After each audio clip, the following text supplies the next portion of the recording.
Hello friends, हम lipids के बारे में पढ़ रहे थे। ट्राइग्लिसराइड्स हमने पढ़ लिया, तो आज हमारा टॉपिक है फास्फोलिपिड्स, नेक्स्ट टाइप का लिपिड। ठीक है, जैसे कि नाम से जाहिर है कि ये वो वाले लिपिड्स हैं जिनके अंदर फास्फेट ग्रुप मौजूद होता है। Phospho means phosphate group. ठीक है, अच्छा, अब इसकी डिफिनेशन क्या है? These are derivatives of phosphatic acids containing phosphate group, fatty acids, glycerol and nitrogen bases. अब जो फास्फोलिपिड्स होते हैं वो क्या है? फास्फेटिक एसिड के डेरिवेटिव्स हैं, मतलब फास्फेटिक एसिड से डिराइव्ड हुए हैं, उससे बने हुए हैं। और इसमें होता क्या क्या है? फास्फोलिपिड में एक फास्फेट ग्रुप, दो फैटी एसिड्स, एक ग्लाइसरोल मॉलिक्यूल और एक नाइट्रोजन बेस। नाइट्रोजन बेसिस क्या होते हैं? ये हमारे पास nitrogen containing ring organic compounds होते हैं। ठीक है, जैसे हमारे पास डीएनए में होते हैं एडेनिन, थाइमिन, साइटोसिन, ग्वानिन, वो भी नाइट्रोजन बेसिस थे। ठीक है, तो ये भी इसी तरह के रिंग्ड कंपाउंड्स होते हैं। कोलिन है, सीरीन है, ये नाइट्रोजन बेसिस है। ठीक है, दीज आर अब phospholipids are present in are living cell, specially in cell membrane and membrane of organelles.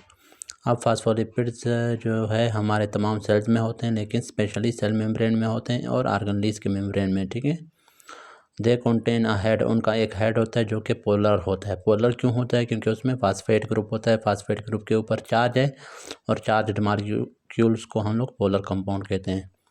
और दो टेल्स होते हैं जो कि नॉन पोलर होते हैं। नॉन पोलर क्यों होते हैं? क्योंकि वो फैटी एसिड से बने हुए हैं। ठीक है, अब फास्फोलिपिड से पहले हम फास्फेटिक एसिड की स्ट्रक्चर पढ़ते हैं, क्योंकि उसी से फिर फास्फोलिपिड डिराइव्ड हुए हैं। ठीक है, तो फास्फेटिक एसिड में नाम से जाहिर है कि ये एसिड है, और फास्फेटिक इस वजह से कह रहे हैं इसमें फास्फेट ग्रुप मौजूद है। ठीक है, और एसिड क्यों है? क्योंकि इसमें फैटी एसिड्स मौजूद हैं। ठीक है, तो इसमें एक ग्लाइसरोल मॉलिक्यूल मौजूद होता है, दो फैटी एसिड्स होते हैं, ये देखें एक फैटी एसिड, ये दूसरा फैटी एसिड, और एक फास्फेट ग्रुप होता है, ये देखें ये फास्फेट ग्रुप है। तो एक ग्लाइसरोल मॉलिक्यूल, साथ में दो फैटी एसिड्स हैं। ठीक है, ये RCOO, ये एक फैटी एसिड है, ये दूसरा RCOO, ये दूसरा फैटी एसिड है, और ये फास्फेट ग्रुप है। ठीक है, P है, उसके साथ 4 ऑक्सीजन और एक हाइड्रोजन आइटम है। ठीक है, और ये ग्लाइसरोल है, ये 3 कार्बन वाला। ठीक है, तो ये तीनों चीज़ें मिलके हमारे पास क्या बना रहे होते हैं? Phosphatic acid. अब देखें, ट्राइग्लिसराइड्स हमने पढ़ा था। ट्राइग्लिसराइड्स में ग्लाइसरोल मॉलिक्यूल के साथ क्या था? 3 फैटी एसिड थे। यहाँ पर भी फैटी एसिड था 3rd कार्बन के साथ। तो उसी ट्राइग्लिसराइड से हमारे पास एक फैटी एसिड को रिमूव कर दो, उसकी जगह अटैच करवा दो फास्फेट ग्रुप, तो उसको हम नाम देंगे फास्फेटिक एसिड। ठीक है, अब इस फास्फेटिक एसिड के साथ अगर यहाँ फास्फेट ग्रुप के साथ हम नाइट्रोजन बेस अटैच कर दें, तो फिर ये कन्वर्ट हो जाएगा किसमें? फास्फोलिपिड में। ठीक है, when we add any nitrogen base to phosphate group of phosphatic acid, then it converts into phospholipids. ठीक है, अब फास्फोलिपिड का स्ट्रक्चर देखते हैं कि वो कैसा है।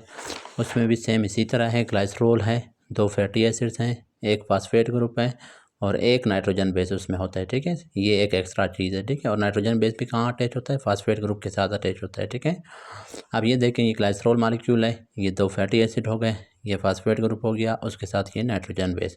ये नाइट्रोजन बेस डिफरेंट होते हैं, मैंने आपको बताया, कोलिन है, सीरीन है, इथानोलोमीन है, उसी की बेस पे फिर हम फास्फोलिपिड्स को डिफरेंट नेम्स देते हैं। ठीक है, अच्छा, अब हमारे पास क्या होता है फास्फोलिपिड में? फिर हमारे पास जब हम स्ट्रक्चर बनाते हैं उसका, एक स्ट्रक्चर हम इस तरह बनाते हैं, ये तो स्ट्रक्चरल फार्मूला था, और ये दूसरा स्ट्रक्चर हम इस तरह से बनाते हैं उसके मॉलिक्यूल का।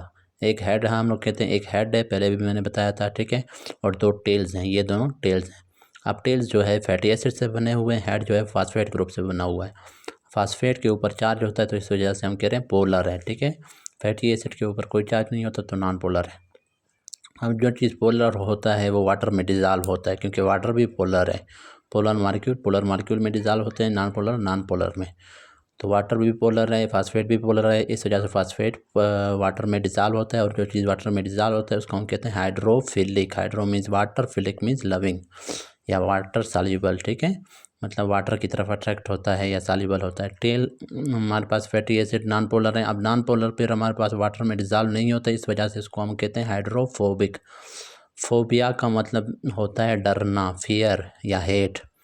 तो यहाँ पर इसका मतलब है कि वो वाटर की तरफ अट्रैक्ट नहीं होता, बल्कि उससे दूर भागता है। ठीक है, उससे डरता है, उसमें डिज़ाल्व नहीं होता। ठीक है, सॉल्युबल नहीं है, क्योंकि नॉन पोलर है ना, इस वजह से नॉन पोलर कंपाउंड्स में फैटी एसिड डिज़ाल्व होंगे। अब फास्फोलिपिड मॉलिक्यूल्स, अब यहाँ पर इस मॉलिक्यूल में ये जो स्ट्रक्चर है, यहाँ पर हेड कौन सा है और टेल्स कौन से, ये मैं बताता हूँ। यहाँ पर जो ये ग्लाइसरोल है, ये ग्लाइसरोल वाला हिस्सा हो गया सारा, ये फास्फेट ग्रुप हो गया और ये नाइट्रोजन बेस हो गया। ये सारे जितने भी हैं ये तीनों चीज़ें मिलके हेड बना रहे हैं, और ये जो है जो फैटी एसिड्स हैं ये हमारे पास क्या बना रहे होते हैं, टेल्स। क्योंकि ये हमारे पास ये जो आर ग्रुप है ये वेरिएबल ग्रुप है दोनों फैटी एसिड का। यहाँ पर सैकड़ों हमारे पास कार्बन आइटम्स हो सकते हैं, ये बहुत लंबे लंबे टेल्स भी इसके हो सकते हैं, ठीक है। तो वो हमारे पास फिर टेल्स बना रहे हैं, ठीक है। ये फैटी एसिड्स यहाँ पे टेल बना रहे हैं। अब हेड में आप समझ लें क्या मौजूद है, ग्लाइसरॉल मौजूद है, फास्फेट ग्रुप मौजूद है, और हमारे पास नाइट्रोजन बेस मौजूद है। ये तीनों चीज़ें ये और ये हेड बना रहे हैं। उससे समझें ये हमारे पास एक टेल निकल रहा है, ये दूसरा समझो टेल निकल रहा है, ठीक है। अच्छा, फास्फोलिपिड मॉलिक्यूल्स की अरेंजमेंट सेल मेम्ब्रेन में कैसे होगी। सेल मेम्ब्रेन में हमने पढ़ा था फास्फोलिपिड बाई लेयर से बना हुआ है, मतलब फास्फोलिपिड के 2 लेयर, बाई मीन्स 2। अब ये देखें ये सेल मेम्ब्रेन है, ये सेल मेम्ब्रेन का आउटसाइड ऑफ द सेल है, ये इनसाइड ऑफ द सेल है। इनसाइड भी वाटर मौजूद है, आउटसाइड भी वाटर मौजूद है। ये हमारे पास एक लेयर है फास्फोलिपिड मॉलिक्यूल का, ये अगला लेयर है, ठीक है। अब देखें यहाँ पर भी हमारे पास हेड जो है इनसाइड और आउटसाइड फेस कर रहे हैं। क्यों? क्योंकि बाहर भी वाटर है, इनसाइड भी वाटर है, और हेड पोलर है, वाटर की तरफ अट्रैक्ट होता है, वाटर में डिजॉल्व होता है, इस वजह से वाटर की तरफ फेस कर रहा है।